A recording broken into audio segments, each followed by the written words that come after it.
the ministry of Paul to the Thessalonians in Thessalonica. Okay, 1 Thessalonians chapter 2. If you are all there, say amen. Amen. This is talk about Paul's ministry to the Thessalonians or Thessalonica, church in Thessalonica. Okay, but before we read, let us ask God first for guidance and preparation of our hearts to accept the word, the truths that we are going to learn as we continue in the faith and as we continue serving Him and in worshiping Him today. Let's pray. Father, we once again thank you for the opportunity that you have given to us, O Lord. An opportunity to praise your name, an opportunity to worship you, and to trust you, O Lord, that there's no other God to be worshipped is you only, O Lord. We pray, Father, that may you give us an open heart, an understanding, as we bound to study thy words, and as I deliver your words, Lord, may you anoint my lips to be a mouthpiece of the truths, that I may deliver the whole counsel that is in this passage in 2 Thessalonians chapter 2. Father, we commit our worship to you, and we pray, Lord, that may our focus is to worship you only, O God. In Christ our Savior we pray, amen. Okay, so if you are there, I will just read it to you. As I read it along, just follow me in your eyes. Make sense? Okay. For yourselves, brethren, know our entrance in unto you, that it was not in vain, but even after that we had suffered before, and were shamefully entreated, as ye know, at Philippi, we were bold in our God to speak unto you the gospel of God with much contention.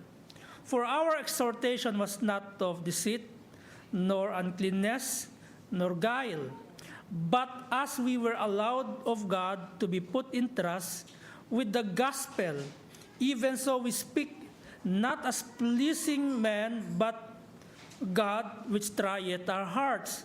For neither at any time use we flattering words, as ye know, nor a cloak of covetousness, God is witness. Nor of men sought we glory, neither of you, nor yet of others, when we might have been burdensome as the apostles of Christ. But verse number 7, but we were gentle among you, even as nurse cherisheth her children. So being affectionately desirous of you, we were willing to have imparted unto you not the gospel of God only, but also our souls, because ye were we were dear unto us. Verse number 9, for ye remember, brethren, our labor and travail, for laboring night and day, because we would not be chargeable unto any of you. We preach unto you the gospel of God. Verse number 10, ye are witnesses, and God also, how holily and justly and unblameably we have ourselves among you that believe, as ye know how exhorted and comforted and charged every one of you, as a father doth his children, that ye would walk worthy of God, who hath called you unto his kingdom and glory.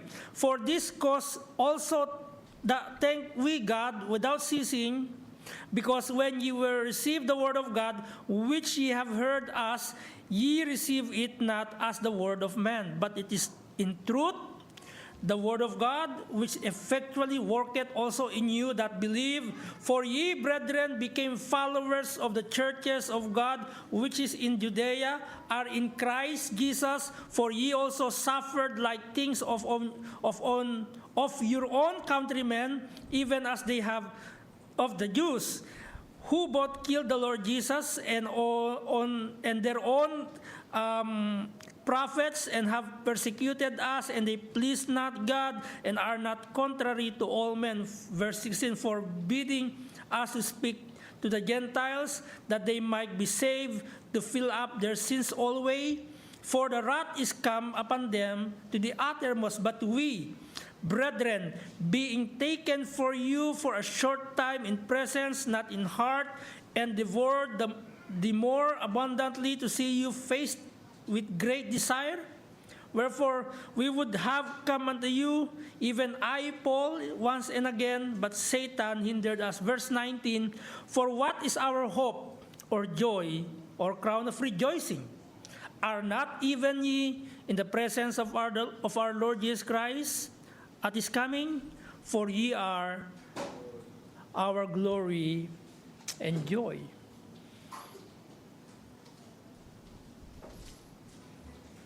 There's some chapters in the Proverbs that there is a man who is silently helping his fellow villagers.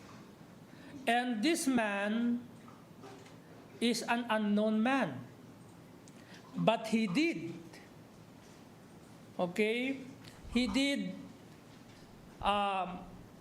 help his villagers and delivered them from their enemies.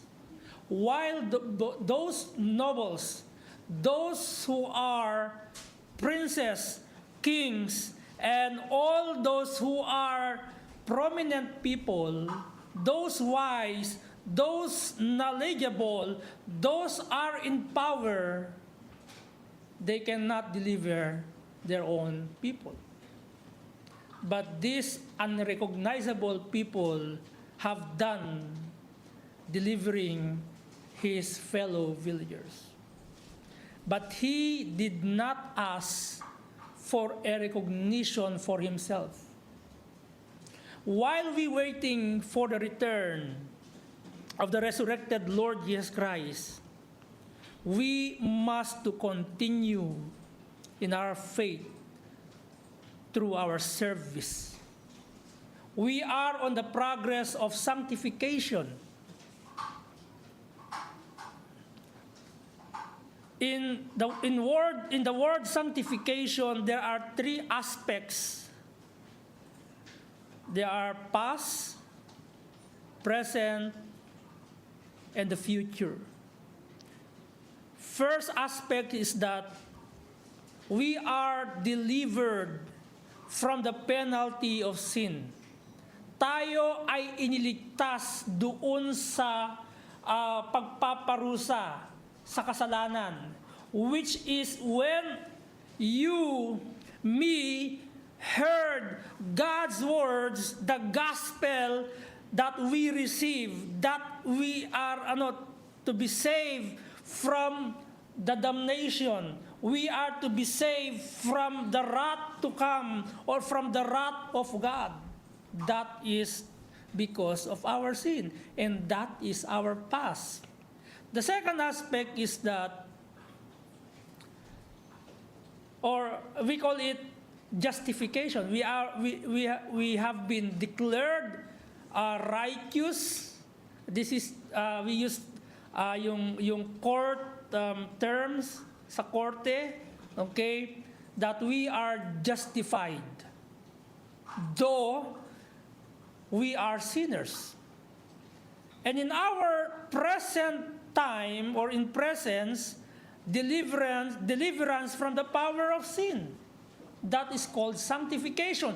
Daily in your life, sa buhay natin, meron tayong, I'm not yet perfect. If there's anyone can say, I am perfect man, meron ba magsasabi dito, you are perfect now? Come on, can you raise your hand and I will close my laptop and we'll pray and let's go. Kung meron magsasabi dito, Pastor, I am perfect, I am not sinning. Oh, really? And I will close and I will stop and you go along, do your own, I will do my own. Kasi perfect ka na eh. Okay? So, now, we are delivered from the power of sin. In your daily lives, sa ating pang-araw-araw na pamumuhay, meron tayong mga nagagawa, though that is intentional or unintentional. Okay? We are sinning. Because in this body, still we are in the sinful flesh. That's why daily we pray to God, Lord, help me. I can't do of myself apart from your grace. Apart from the grace of God, hindi ka magtatagumpay sa kasalanan. Kasi you do on your own. That's why my prayer daily, Lord, I can do this. I can do your will. To be honest with you, if you don't help me.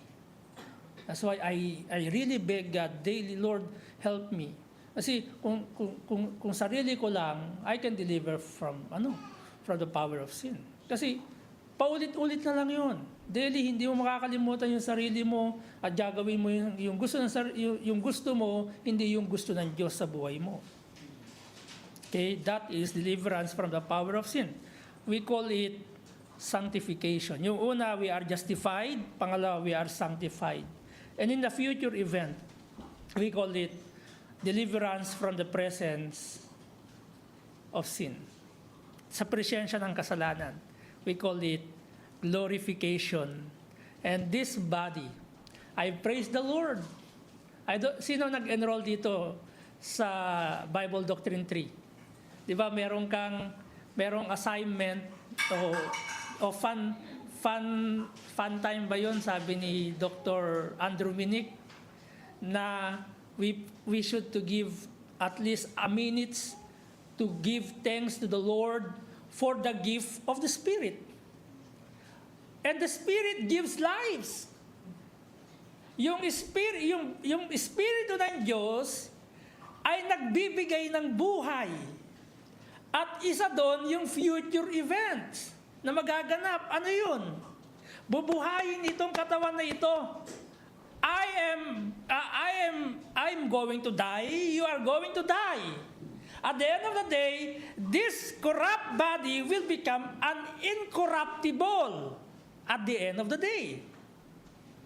Okay? Doon yung tinatawag na glorification na kung saan itong katawan nito hindi na magiging corrupt. I praise the Lord for that. Amen? So, be happy when you suffer afflictions. Ang sabi ni James, hindi si James si Saint James.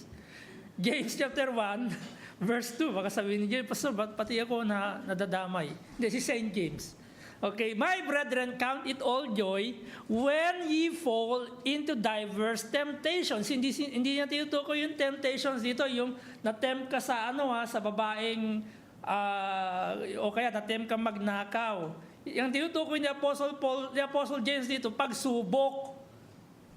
Okay? Pagsubok sa buhay mo, diverse, magkakaiba.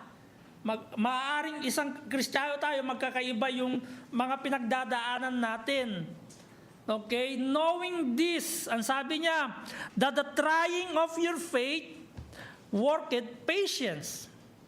So, ibig sabihin, sa ating binasa kanina sa ating passage, yung tinutukoy ni St. Paul sa mga taga Thessalonica is encouraging them to continue in the faith or to be in patience despite of sufferings, despite of they call this, pagsubok sa Tagalog or trials, yun ay nagbi-build ng alin?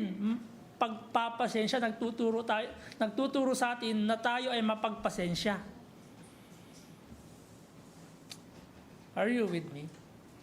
Tinuturuan tayo, iminomold tayo. Tama, kailan papasok na ikaw ay matitrain ng mahabang pasensya? Bigyan ka ng anak na napakalikot. Subukan mo lang. Yung mga nagpe-pray na gusto mag-asawa, at the end of the day, pag nagkaanak kayo ng merong ADHD, okay, tapos napakalikot, masusubok yung pasensya nyo kung kayo totoong sincere na talaga gusto nyo talaga magkaroon ng family. Masusubukan yung haba ng inyong pasensya, pero pag ang inyong anak, kahit na yan ay napakalikot, kahit man yan ay katulad ni Evangelist Billy Sunday, nung bata siya, tapos na-mold nyo siya, napagtiisan nyo, naturuan nyo yung anak nyo, napagtyagaan nyo yung anak nyo, doon pa lang tinuturuan ka ng Diyos sa anak mo, maaaring sa asawa mo, maaaring sa ka-office mate mo. Kasi tama, when we pray patience, something came up. Bibigyan ka ng Panginoon ng pagsubok. Maaaring yung pagsubok mo, office mate mo. Araw-araw sa buhay mo, kung hindi ka makakarinig ng mura, makakarinig ka they are very rude to you. Okay? Yung bang, minsan mapapag-isipan mo, magkakasala ka pa, pinag-iisipan mo siya na demonyo siya. Diba? You are not impatient in that. Kasi you thought that he or she is what? Something that is your enemy. No! God gave that person to you to mold your patience. Right? O sa mga estudyante, kung kayo nag-aaral sa public school, classmate ninyo. Right? Yun sinasabi ni Paul, that the trying of your faith worketh patience. So ngayon, i-apply mo ngayon yung faith. We always sing faith is the victory. Okay? So when the trying of your faith through this temptations or sufferings, doon mo ngayon i-work out. Kaya nga every time ang sabi ni Saint Paul, work out your own salvation. Hindi niya kausap din yung unbeliever. Ang kausap niyo yung believer. You are already saved, but you should to work out the salvation that you have, the faith that you have. Yan ang tinutukoy ni Paul dun. Baka kasi yung mga maling context, yung maling interpretation, mo, para pala tayo maligtas, kailangan daw natin trabauhin yung ating kaligtasan. No! Ang tinutukoy ni Paul dito, kausap ni Paul sa Philippi. Mga taga-Philippians, they are already saved.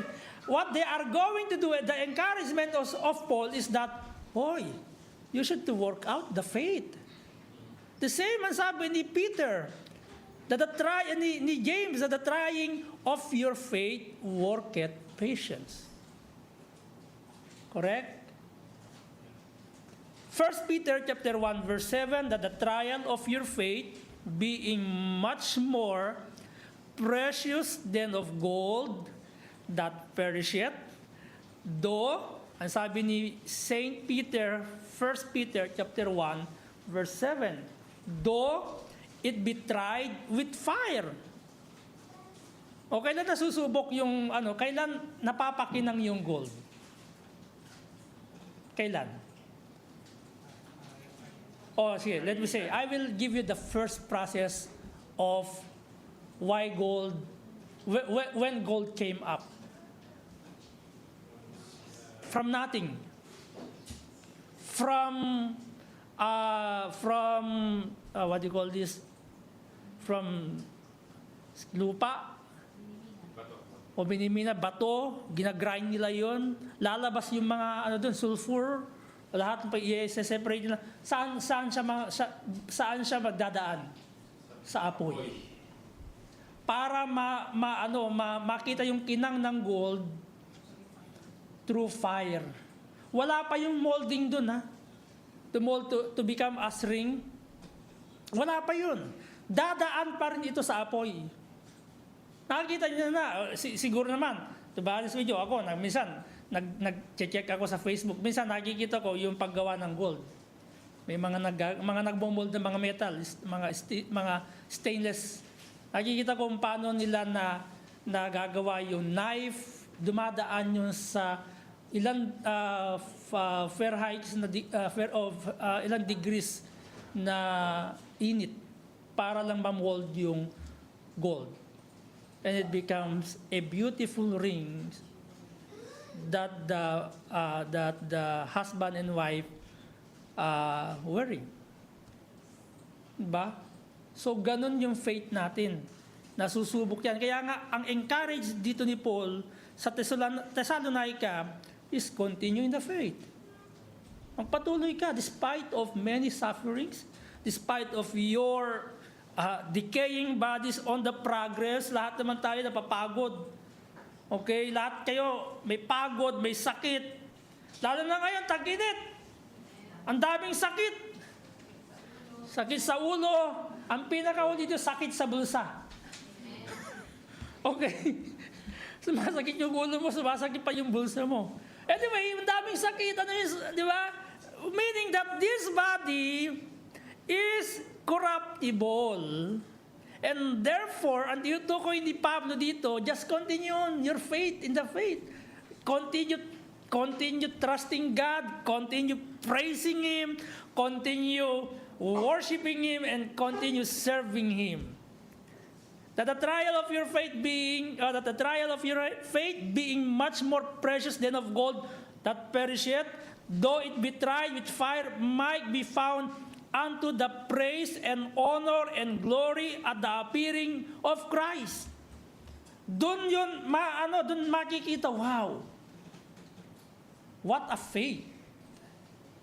Diba, isang babae na instead na magmurmur siya, instead na iiyak na lang siya kasi namatay yung asawa niya, dumating yung isang missionary sa lugar nila, they have been praying for that missionary to visit their church, and at the end of the day, saktong nandun yung missionary, a week before ng pagdating ng missionary, namatay yung asawa niya, na yun na lang yung dumutulong sa kanilang yung paghahanap buhay ng kanyang asawa sa construction, nahulog siya sa taas, sa baba, hindi sa taas. Okay? Galing sa taas, nahulog sa baba, na aksidente. Namatay yung asawa niya. Okay, both of them is faithful believers, and dumating yung missionary, not knowing, sabi niya, pupuntahan ko si kapatid na kanya para ma-encourage ko. At the end, pagdating ng full-time worker na believers, sabi niya, Pastor, we've been praying for you. Wow! Siya pa yung nag-pray. Siya yung may pagsubok, pero sabi niya, she expressed, Pastor, we've been praying for you. Siya yung may pagsubok, pero yun ang sinasabi niya, we've been praying for you. Is that faith? Yes. She practiced and worked in her faith. Again, Satan is not happy when you become believers. Kaya hindi tayo nangangako doon sa mga believer na bago na papangakuan sila ng magandang buhay. Of course, maganda talaga yung buhay at the end. Pero while you are living in this world, while you turn from the true God and leave Satan, okay? And you are turning to the living God, Satan is not happy. He is trying to para siyang crabs eh. mentality. He is trying to pull you down and to ruin your lives. Yun yung trabaho ni Satan. To distract us, to deceive us, and to ruin you. Kaya nga, pag tayo may bago, si yung ating bisita, sa pangalan niyan? Yung sa likod, Sister Remelin. Hindi kita pangakakuha ng happy life. Kasi yung happy life pagkatapos na yun. Pagdating na ni Kristo, pag ikaw ay totoong tumanggap kay Kristo, sumampalataya kay Kristo, yun na talaga your joy might be full. Okay? But while you are living on this earth, Satan is kung tayo ay nagdo-double work para kumita, Satan will triple your works to let you down. But that is to try your faith. That's why at the end of this passage, it's already 12 o'clock. Natapos na ako sa introduction pa lang yun, ha? Okay? Okay, continue. Move on. Again, Satan is not happy when you turn away from him to the true and living God. That's why, again, he will double your work, distract you, ruin you. So do not let him be the hinders of your service to God. Kasi kung hayaan mo, mag-self-pity ka, kawawa naman ako, hindi mo na ako, pastor, mag-church kasi may problema po ako. Hindi mo na po ako, naintindihan naman po ako ni Lord. Abay, sabi ko, ilang taong ka na naintindihan ng Diyos? 40 years old ka na, ganun ka intindihan ng Diyos. From the womb of your mom. God protect you. God understand you. Every tear that dropping in your eyes, God understand that. Alam ng Diyos yun. Kahit nung ikaw ay fetus pa lang, alam ng Diyos kung ano yung nararamdaman mo. Okay? Don't get me wrong, mga kapatid. Might be Satan will give you many hindrances in your life, but don't let him ruin your life. Ayun yung nangyayari, naruruin yung buhay mo. Ngayon, halimbawa, paano, pastor, maruruin? Nasa church na ako. Kahit nasa church ka, Satan will ruin your character, your lives. Halimbawa, meron kang against sa kapatid mo ngayon, and you don't want to see your brother or your sister, Satan ruin your life. And you get offended. You are not in the focus to listen to God's word. You are not focused on worshiping Him. Then Satan ruin your life. Kahit nasa church ka, kadalasan, yun ang gagamitin ni Satan. Oo, may nakita ko, meron kang sa kapatid mo. That's why kapag meron kang hindi magandang nararamdaman against your brother, settle it before you go to the church. Punta kayo sa labas, bigyan ko kayo ng oras. Mag-usap kayo, magpatawaran kayo, mag-consider kayo to each other, magkaroon kayo ng mag-considerate kayo, maging consideration kayo, tawag ito, magkaroon kayo ng magpatawaran, the word? Understand each other. Right? So, para hindi maruwin yung sayang naman, nagbihis ka, naligo ka, gumamit ka ng lotion, ng shampoo, pampaputi, nagtaksi ka, nagpabango ka, nagising ka ng maaga, kahit na kaunti na lang yung tulog mo, tapos pagdating mo sa church, nasayang. Why? Because you not settle it and let Satan ruin your lives. Don't let him. He is not powerful. God is most powerful than him. God is all-knowing, all-powerful. Limited lang si Satan. Hindi niya kayang pasukin ito. Ang Diyos ang kayang kumontrol nito. Hindi kaya si Satan ito. Ang kaya lang sirain sa inyo ni Satan, yung karakter ninyo. At yung attitude ninyo. Okay? Time check, 12:04. So I have 4. Wow, no, I have 4. Okay. In the context, ginamit ni Paul yung salitang companion, parenthood, testimony, and experience in sufferings. And then, courage to edify others for the gospel's sake. Our theme is, your service is not in vain, but pleasing to God. The overall theme of chapter 2 of 1 Thessalonians chapter 2 is that your service is not in vain, but pleasing to God. I hope so. That's my prayer. Every time that I will do something, I pray that, Lord, may this thing be pleasing in your sight. Nagluluto ka. What is your aim pag nagluluto ka ng pagkain ng mga kapatiran? Dahil ba masarap? O dahil you want to show that you are good in cooking?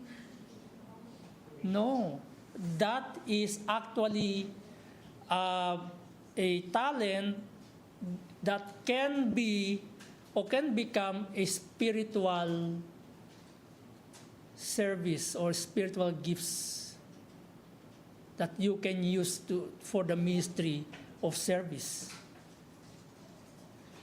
Ang iyong paglilingkod sa Tagalog ay hindi walang kabuluhan, kundi nakalulugod sa Diyos. Una, verse 1 to 6. Glorify God in your service, not yourself, even amid suffering.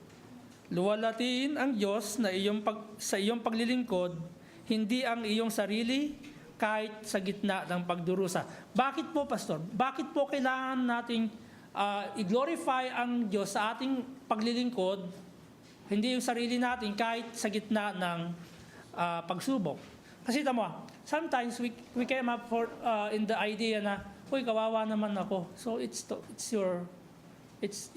talks about yourself, not God. Ngayon, hindi mo na magagawa yung bagay na gusto mong gawin para sa Diyos kasi suffering let you down. Instead, that suffering is to, the goal is even in the midst of suffering, you can serve God, you can be in the service to glorify God, but something came up or yung idea ng maraming tao naging self-pity. And it leads to selfishness. And it leads to self-centered, not Christ-centered. Kaya mo sabi ni Paul, for yourselves, brethren, know our entrance in unto you, that it was not in vain. But even after that we had suffered before, ang sabi ni Paul, we and were shamefully entreated, as you know.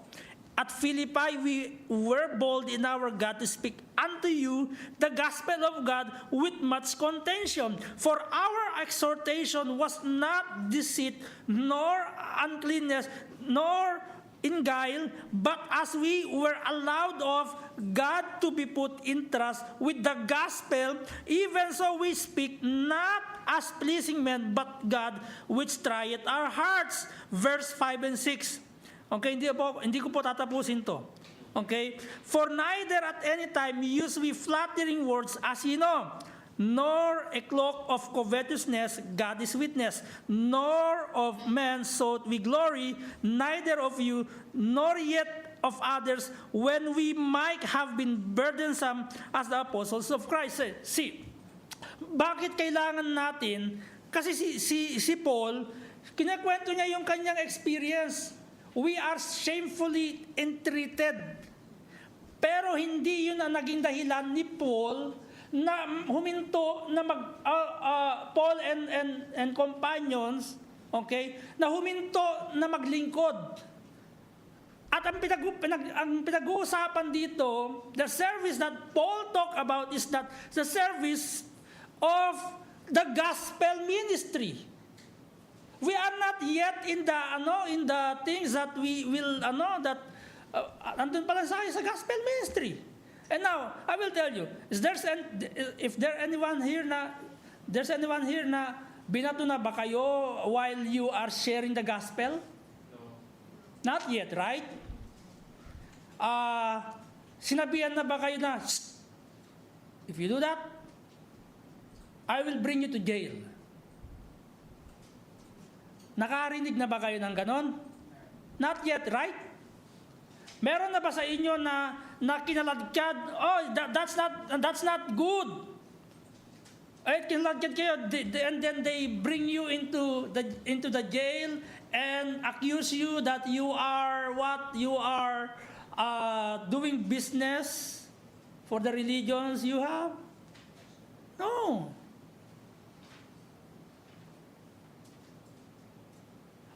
Yes, you can be heard many words that sometimes they treat you, but even hindi pa kayo nakakaranas ng physical na entreated o na sufferings through the gospel.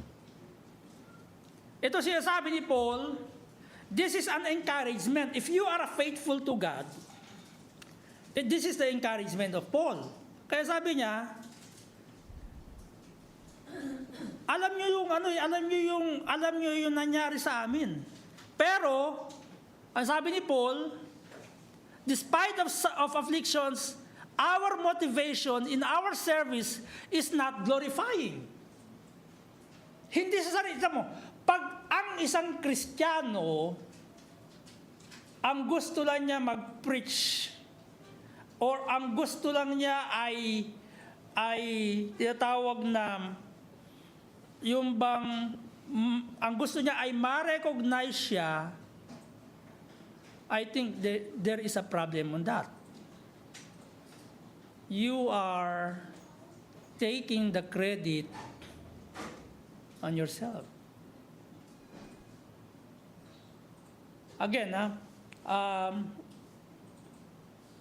be careful kasi lahat ng gagawin mo, if you are expecting appreciation from the brethren or from men, lahat ng ginagawa mo, it make no sense. Because you already take the credit. Hindi ka na darating sa punto na doon sa judgment seats of Christ, 2 Corinthians chapter 5, if I'm not mistaken. In judgment 5 verse 10. That we all appear at the judgment seats of Christ. Yung sinabi doon ni Paul is for the believers. So kinuha mo na pala yung credit, yung glory, kinuha mo na dito sa lupa, hindi sa future events. Yan yung future events eh. Kahit na tagalinis ka lang ngayon, halimbawa, let me say service. Kasi yung service dito na tukoy ni Paul is not service that yung paglilinis, yung pagkain. It's a service of the gospel ministry. Wala pa tayo sa service dito. Okay? Yung sa gospel ministry natin, parang atawa dito, patay sindi na ilaw eh. Minsan pag okay ka, mag-gospel ministry ka. Tama? Paano pag hindi ka okay? Paano pag yung physically may problema ka? Hindi mo na, Pastor, hindi mo na po kami sasama kasi sakit ulo ko, sakit paa ko, diba? Sakit tiyan ko. Wala, gutom lang yun. Sabihin, you complain things that is in your physical. Pero, obserba mo yung sarili mo. May sakit ka. Kinabukasan Monday. Walang problema kahit may sakit ka, papasok ka sa sa trabaho, correct? I'm not attacking someone, ha? This is the reality. Pag may sakit ang isang Kristiyano, kahit na may sakit yan, kahit na may magmamaslan siya, papasok siya. Pero pagdating sa church, reason, Pastor, wag siya, baka makahawa ako eh. Sabi ko, magmask ka lang. Hindi, Pastor, kasi maingay. Lagi ako, bakit sa office mo hindi ka mag-iingay? Sa trabaho mo hindi ka mag-iingay? So that's the reasoning. That's I don't really appreciate that kind of reasons that and sometimes kaya alam nyo pag may nagpaalam sa akin, pray ko lang. Get well soon, see you on Sunday. That's my encouragement. Pero as a believer, maging naman tayo, maging fair naman tayo sa Diyos. Tama? You know yourself. God knows you especially. I know myself. And some of you, I know you already. I've been praying for you. Let us be fair enough, even in the midst of suffering. Let God be glorified doon sa mga ginagawa natin. Diba? So, hindi ka naman exempted sa sufferings eh. Yung mga unbeliever nga akala nila pinagtagluban na sila ng ng langit at ang lupa eh. Ikaw pa kaya? Umalis ka na sa poder ni Satanas. Kung si Jesus Christ hindi nakalusot kay Satan, and what about you? Sufferings convoyed in our service or in the life of a true believer. Dapat laging nasa likod mo yung suffering. Okay? Laging naka-convoy sa'yo. Kaya nga, papansin niyo, for yourselves, but even after we had suffered before and were shamefully entreated, as you know, we were bold. Ito yung, sabi ni Paul, ito yung mas nag-encourage, nag-motivate kay Paul at sa kanyang mga kasama na mas lalong gawin yung paglilingkod o ministry of the gospel kahit na merong mga kumi-question. Ngayon, ang daming question. Bakit? Kanya-kanya tayong ideology. Facebook pa. Kanya-kanyang tirahan sa Facebook, Kristiyano sa Kristiyano, pastor sa pastor. O yung ngayong issue natin, yung translation lang ng Bible, yung KJV. O, diba, nagbabanatan sa Facebook.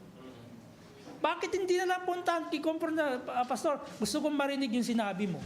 Kasi baka hindi ko talaga narinig yung buong istorya. Baka yung narinig lang niya, yung huli.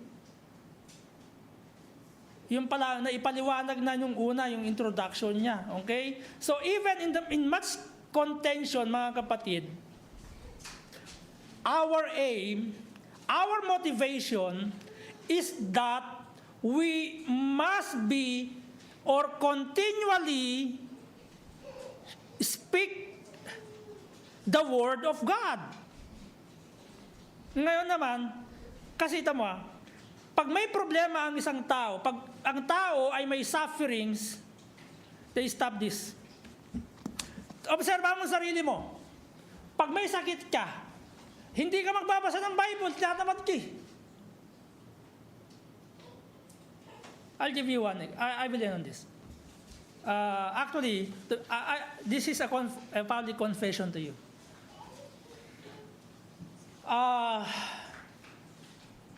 Yesterday, I don't want to attend in the anniversary of FBBC.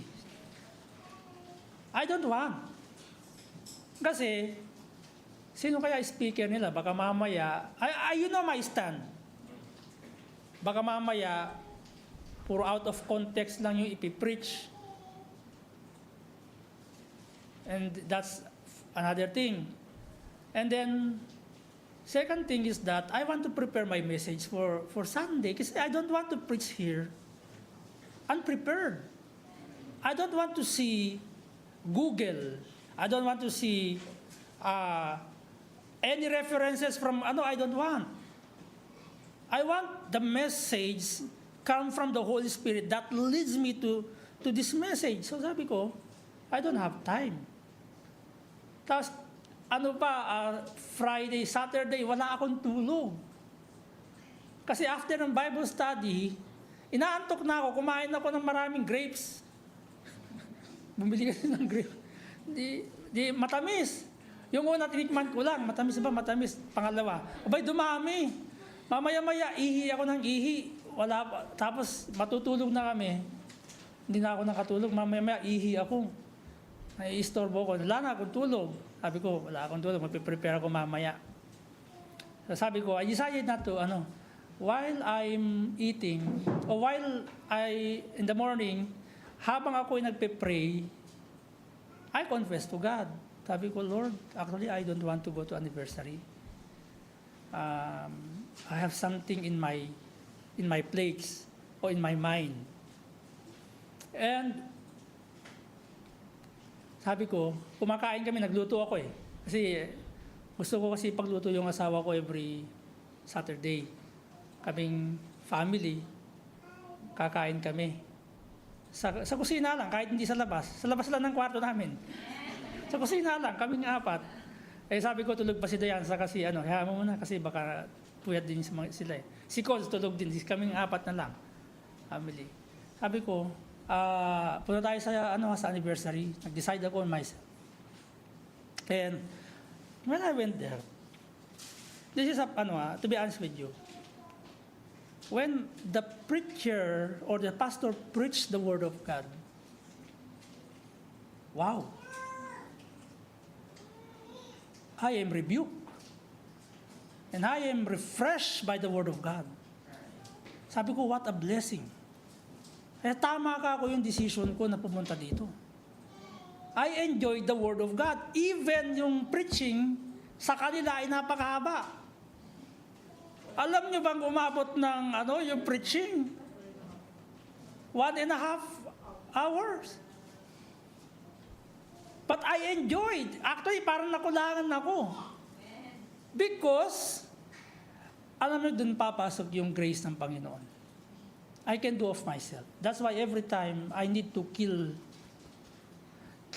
the old nature to do God's will in my life.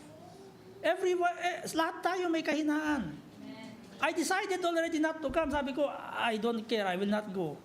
I will prepare my message tomorrow. Kaya sabi ko, mag-a-adjust ako. Hindi mag-a-adjust sa Diyos. Ako ang mag-a-adjust sa Diyos.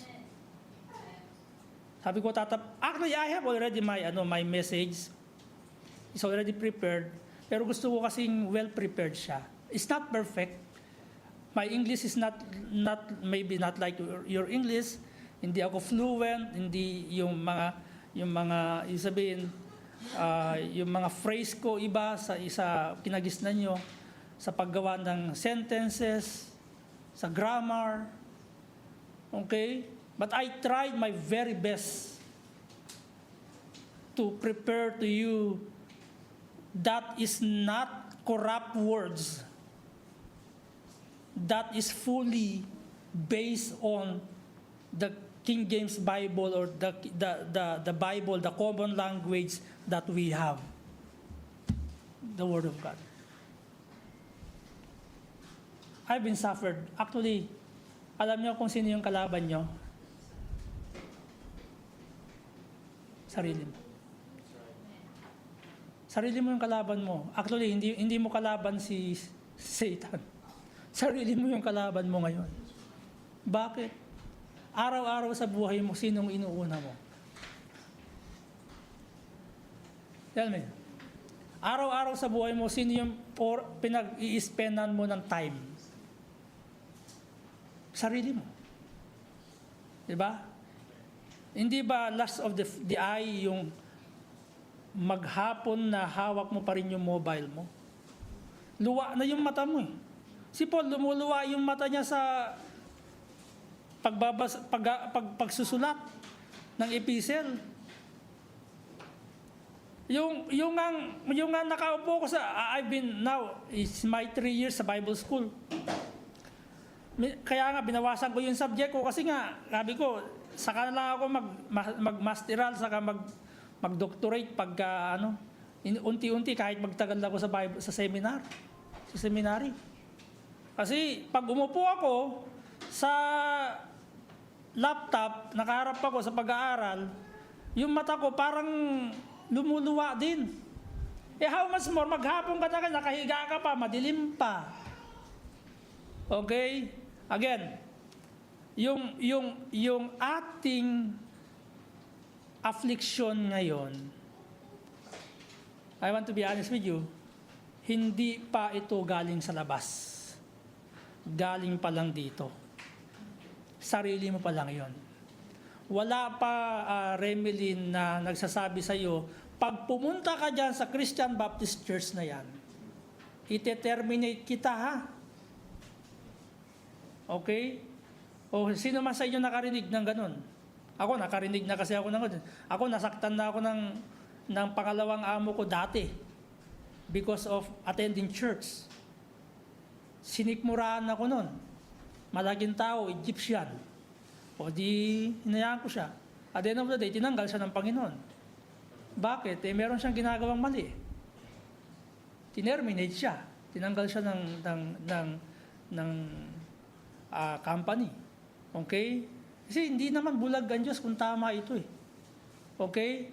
Again, mga kapatid, what is the encouragement here? Magpatuloy tayo kahit na may problema ka. Kahit lang sarili mo lang yung problema mo, magpatuloy ka pa rin na, pilitin mo sarili mo na gawin yung mga gustong ipagawa sa iyo ng Diyos. Ano ba yun? Pa nagpe-pray, tama, battle yung prayer. Akala nyo ba kahit sa prayer may battle? Ako, nakailang ulit na ako. Minsan pag public confession na naman sa inyo. Hindi dahil pastor ako, no? Pastor, are you perfect? No, I'm not perfect. I'm same like you. We're the same. Kaya pag yung prayer ko na 10 minutes, magiging 30 minutes yun kasi I feel bad. Babalik ako, Panginoon, something wrong here. Magpe-pray ulit ako. Kahit yung pagbabasa ng Bible, yung 30 minutes lang dapat nagiging 1 hour. You know why? Pag nagbasa ako, parang wala sa puso eh. Babalikan ko yun, wala sa puso. Kaya minsan, pag kinakausap ko sarili ko, kaya minsan, ginaganyan ko siya. To woke me up. To woke up myself. Hoy, gising. Wake up. I'm not saying, again, you do that. I'm saying here, you are in a sinful flesh. You need the grace of God. We need the grace of God daily. And therefore, ang sabi ni Paul, kahit na may pagsubok sa buhay, it is a common to everyone, believer and unbeliever, yung suffering is common, pero yung pagkakaiba natin, we are bound to heaven.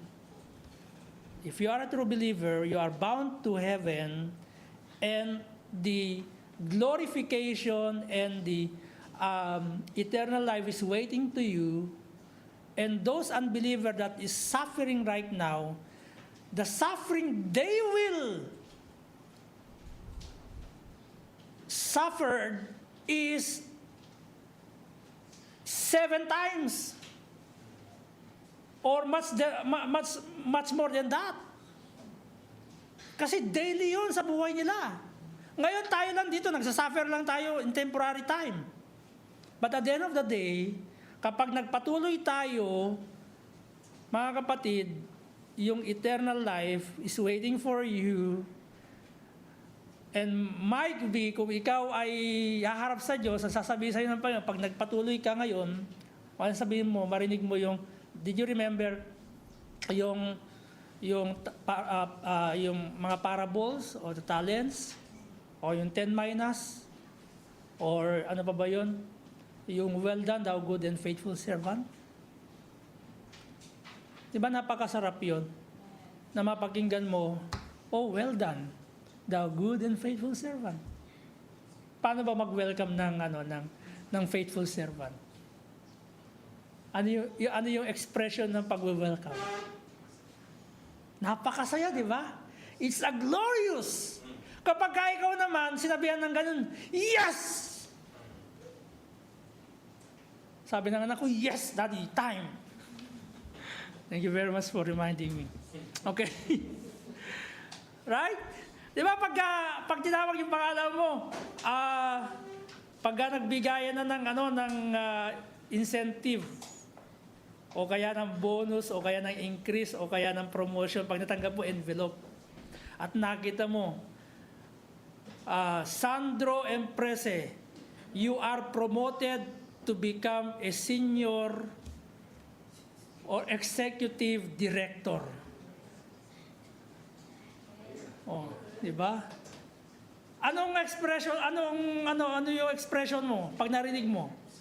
Yes! Di ba? At yung magsasalita dun, well done! Job well done! Di ba? Ako, ilang beses ako naka-receive sa email. Dun lang siya sa email. Job well done. Your effort is appreciated. Oh, thank you. Hanggang dun lang.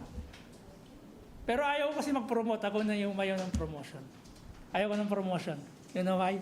Ayaw ko maistorbo ako sa pag-aaral ko. Ayaw ko maistorbo sa paglilingkod ko sa Diyos. Siguro meron talagang naka-design sa ganun. But for me, again, I 3 of my managers for 15 years, they wanted me to be promoted. Sabi ko, no. I'm sorry. I don't want promotion. I stay in this position. Ayoko na. Kasi dito pa lang sa position na ito, marami ng pressure. Ipopromote mo pa ako, dadagdagan mo pa ako ng maraming pressure. Wala na akong panahon sa asawa ko, sa Diyos ko. Di ba? So again, let us continue in the faith that we have in serving God, not yourselves. Okay? Because at the end of the day,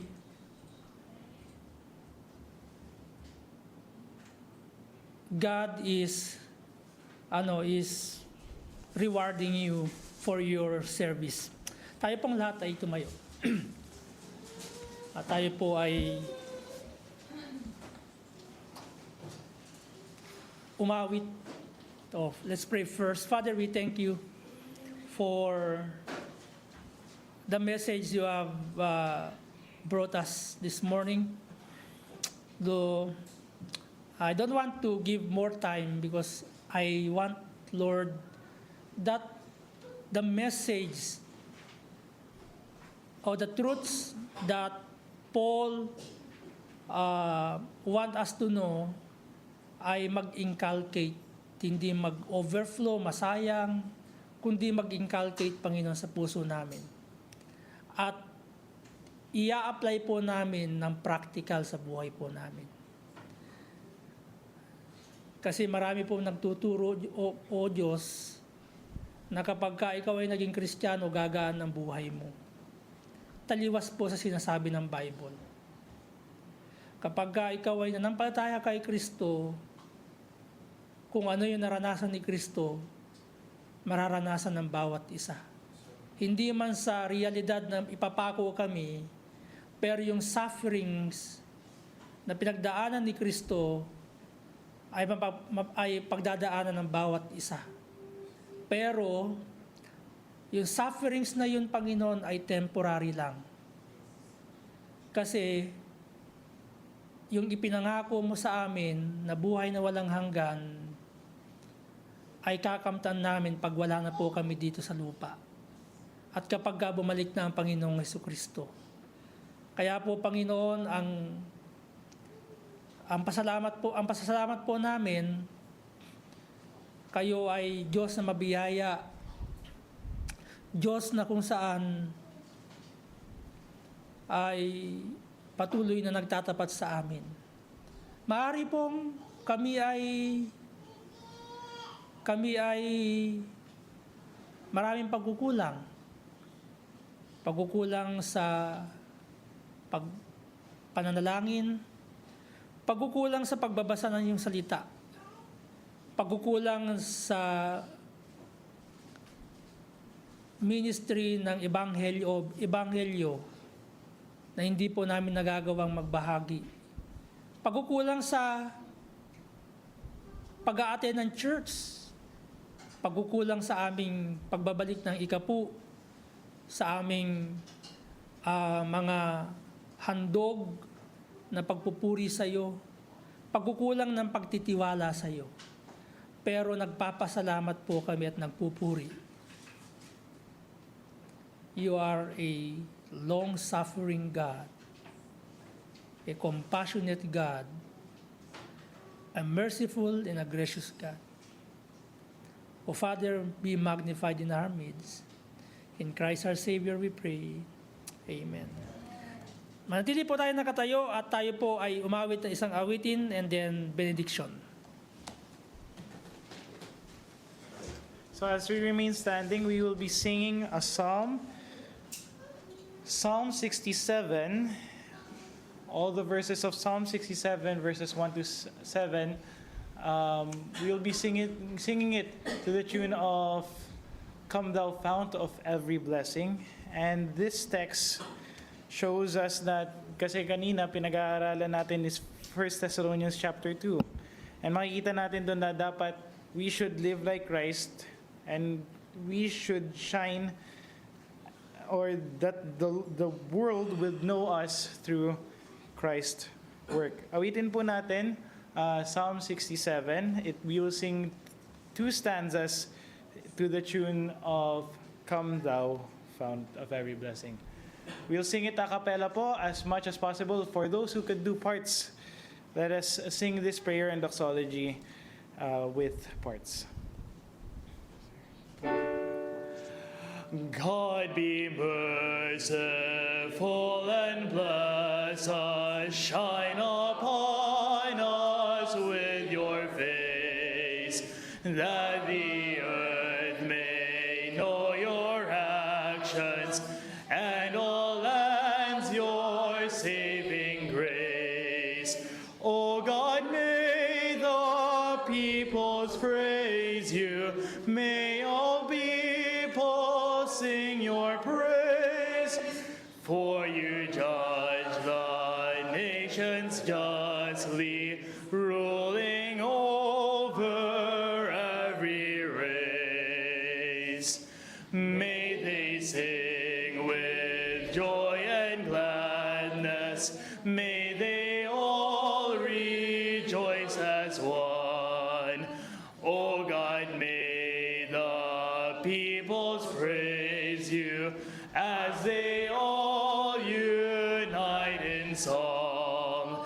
Then the land will yield its harvest. God will pour his gifts abroad. God, our God, will surely bless us. All the earth will fear our God.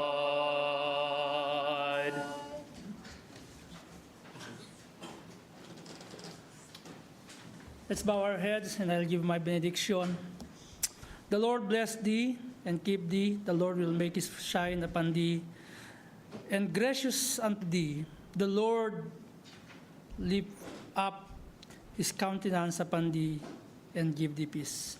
God bless you, and you are be seated. You may be seated. And now let's proceed to our second part of our worship.